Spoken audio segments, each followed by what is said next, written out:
اعوذ باللہ من الشیطان الرجیم بسم اللہ الرحمن الرحیم الصلاۃ والسلام علی خاتم النبیین وعلی آلہ وصحبہ اجمعین۔ السلام علیکم ورحمۃ اللہ وبرکاتہ۔ افغانستان کے اندر سٹرائک ہوئی، اس سے پہلے ہم دیکھتے ہیں کہ ایران نے ہمارے ساتھ پنگا کیا اور اس کے جواب کے اندر بھی ہم نے بھی پھر ترکی بترکی جواب دیا۔ اچھا، ان دونوں سٹرائکس کے پیچھے بڑی عجیب و غریب موومنٹ ہوتی ہے، اور عجیب و غریب موومنٹ یہ ہوتی ہے کہ بھارت کے نیشنل سیکیورٹی ایڈوائزر افغانستان میں ہوتے ہیں اور افغانستان میں ان کی کچھ ملاقاتیں ہوتی ہیں، اس کے بعد اگلے 24 گھنٹے کے اندر یہ پاکستان کے اندر کارروائی ہو جاتی، جس طرح کے سرجیکل سٹرائک کرنے کی انڈیا نے کوشش کی تھی اس طرح کی حرکت کی۔ اس کے حوالے سے بھی ہم نے یہی کیا، ایران کے حوالے سے بھی اپنے بارڈر میں لے کے۔ اس کے بعد بھارت کے یہی نیشنل سیکیورٹی ایڈوائزر جو ہیں وہ ایران جاتے ہیں اور اس کے 24 گھنٹے کے اندر ایران جو ہے وہ پاکستان پہ حملہ کر دیتا۔ ٹھیک ہے، انٹرسٹنگ، دونوں ہمسایہ ملک سے سٹرائک آتی ہیں، لیکن دونوں جگہ پہ اوپر انڈین سیکیورٹی کے جو سربراہ ہیں ان کی فٹ سٹیپس پائے جاتے ہیں۔ ظاہر ہے دونوں ممالک ایک دوسرے پہ نظر رکھ کے بیٹھے ہوتے ہیں کہ اس کا فلانا بندہ کہاں پہ جا رہا ہے اور کس سے مل رہا ہے، لیکن یہ تو اخبارات کے اندر تھا نا، آبویس تھا، چھپی ہوئی بات تھی۔ اسی طرح پاکستان کے اندر جو ہے وہ کچھ ایسی حرکات ہو رہی تھی جس کی ہمیں سمجھ نہیں آ رہی تھی۔ ہمارے دوست ہیں، جرنلسٹ ہیں، کولیگ ماجد نظامی صاحب، میں تو مطلب کہ ان سے دوستی کا ہی دعویٰ رکھتا ہوں، وہ بڑے آدمی ہیں، جنگ گروپ سے وابستہ ہیں۔ ٹھیک ہے، ماجد نظامی، ہاں میں انہیں مجید نظامی سمجھتا رہا ہوں۔ ماجد نظامی صاحب جو ہیں وہ بڑے اس حوالے سے دھیان رکھتے ہیں، تو انہوں نے ایک خبر دی تھی، اور وہ خبر یہ تھی کہ پاکستان کے اندر 1 درجن سے زائد بلکہ 20 کے قریب لوگ جو ہیں وقتاً فوقتاً قتل کیے گئے، آخرت کے سفر پہ روانہ کیے گئے، باقاعدہ فائرنگ کر کے ان کو مارا گیا۔ اور یہ تمام لوگ جو تھے یہ شرائع پابندے صوم و صلات تھے، اور ان میں سے بیشتر کو نماز پڑھنے کے لیے جاتے ہوئے یا نماز پڑھ کے آتے ہوئے مارا گیا۔ یہ ان میں سے اکثریت کاروباری افراد کی تھی، کوئی سکول چلا رہا تھا، کوئی فرنیچر کی دکان چلا رہا تھا، کوئی آڑتی تھا، کوئی کچھ تھا، لیکن یہ لوگ نارمل سول لائف گزار رہے تھے۔ ان کا ایک پس منظر جو کامن تھا سب کے اندر، اور وہ پس منظر یہ تھا کہ یہ کسی نہ کسی دور کے اندر اپنے دور طالب علمی میں یا لڑکپن میں یا جوانی میں جہاد کشمیر سے وابستہ رہے تھے۔ جہاد کشمیر جو 89 کے اندر شروع ہوا اور مسلح مزاحمت کی شکل اس نے دھاری، بھارت نے کئی لاکھ فوج جو ہے وہ جھونک دی چھوٹی سی آبادی کے اندر، مقبوضہ کشمیر میں ہے، اور اس کو کرب کیا مختلف طریقوں کے ذریعے۔ ظاہر ہے اس دوران انہیں الزام یہی لگتا ہے کہ پاکستان کی طرف سے بھی سیکیورٹی کی فورسز کی مدد حاصل رہی، تو میں بہرحال اس الزام کو ایکسیپٹ نہیں کرتا، لیکن الزام ہے بہرحال۔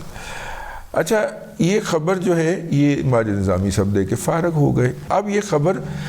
برطانوی اخبار گارڈین نے چھاپی ہے، گارجین بھی کہتے ہیں اس کو کچھ لوگ۔ تو جب یہ گارڈین کے اندر خبر چھپی اور اس میں ہمارے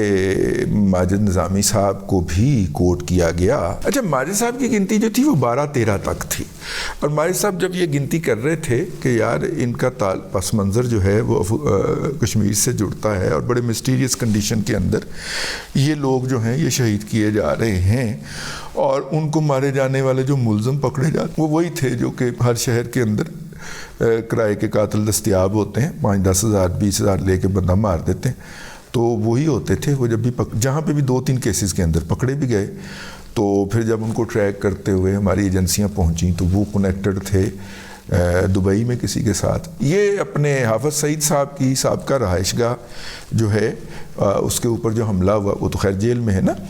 لیکن ان کی رہائش گاہ کے اوپر جو حملہ ہوا، جس طرح اس کا آپریٹر جو تھا وہ بھی دبئی سے پکڑا گیا، اور بیسیکلی وہ پیچھے انڈین کنیکشن نکلا، اسی طرح ان کے بھی کنیکشن وہیں سے نکل رہے تھے۔ سوشل میڈیا کے ذریعے پاکستان کے اندر اس طرح کے لوگوں کے ساتھ رابطے میں آنا، ان کو پیسے ٹرانسفر کرنا، اسائنمنٹ مکمل ہو گئی، باقی کی پیمنٹ بھی آ گئی، اس طرح کی تمام ایکٹیویٹیز وہاں پہ کامن پائی گئیں۔ پھر اس کے بعد جب ماجد نے بھی شور مچایا، میں نے بھی کوئی 2-4 ولاگ کیے، تو پھر ہمارے اداروں نے اس کی طرف توجہ دینا شروع کی اور یہ سلسلہ بند ہوا۔ ظاہر ہے انہوں نے کوئی نہ کوئی انتظام تو کیا ہوں گے نا، تاحال مطلب بند نہیں ہوا، لیکن آخری اس طرح کا قتل ہوئے بہت دیر ہو چکی ہے، تو اس لیے ہم یہ سمجھنے میں حق بجانب ہیں کہ سلسلہ بند ہو گیا۔ اب بات یہاں تک رہتی تو ٹھیک تھی، ماجد کو بھی میرا خیال ہے کہ اس حوالے سے ناپسندیدگی کا سامنا کرنا پڑا پاکستان کے اداروں کی طرف سے بھی۔ اب بھارت کے اندر انتخابات ہو رہے ہیں، الیکشن کمپین چل رہی ہے، اور اس الیکشن کمپین کے اندر 56 انچ کی چھاتی کے اوپر جناب میرا خیال راجناتھ سنگھ ہے اس کا نام، وزیر دفاع کا، اس نے کہا ہے کہ جی پاکستان میں جتنے قتل ہوئے وہ ہمارے حکم کے اوپر ہوئے، اور آئندہ بھی ہم اسی طرح گھس کے ماریں گے۔ یعنی کہ انہوں نے نہ صرف کہ دہشت گردی کا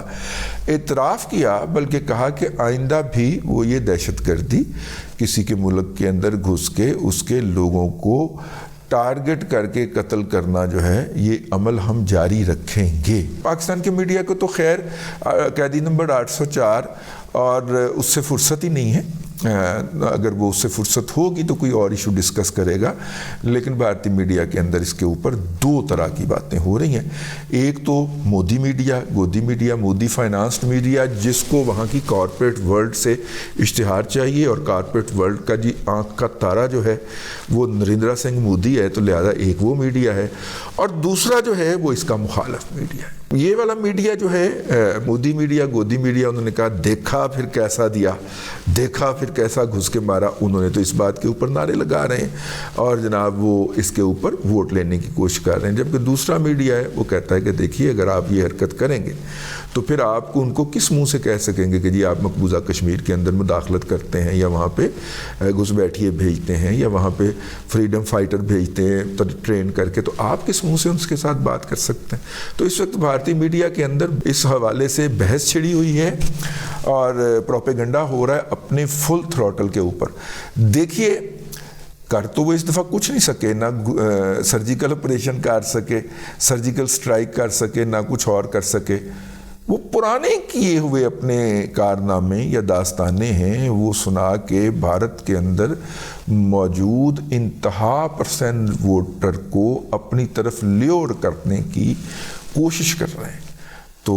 بہرحال چلیں اچھا ہو گیا، بھارت کے وزیر دفاع کی طرف سے یہ بیان آنے کے بعد اب پاکستان کو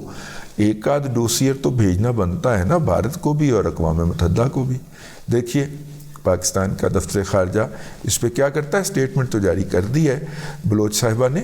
تو دیکھیے وہ اس پہ کیا کرتا ہے۔ اب تک کے لیے اتنا ہی، اگلے ولاگ کے اندر پھر حاضری ہوگی۔ اللہ تبارک و تعالیٰ آپ کو آسانیاں عطا کرے اور آسانیاں خلق خدا میں تقسیم کرنے کی توفیق عطا کرے۔